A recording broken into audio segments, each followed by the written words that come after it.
श्रीमद्भगवद्गीता प्रथमाध्यायः अर्जुनविषादयोगः 28వ శ్లోకము।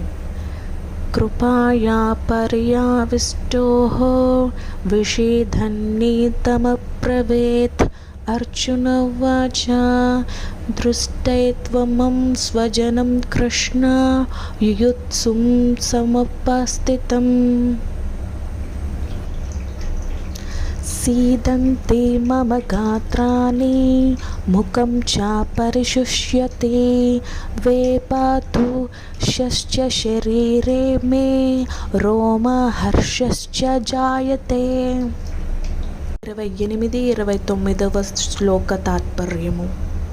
అర్జునుడు పలికెను, ఓ కృష్ణ, సమరోత్సాహముతో రణరంగమున నిలిచి ఉన్న ఈ స్వజన సమూహమును చూచి నా అవయవములు శిథిలమగుచున్నవి, నోరు ఎండిపోవుచున్నది, శరీరమునందు వణుకు గగురుపాటు కలుగుచున్నవి।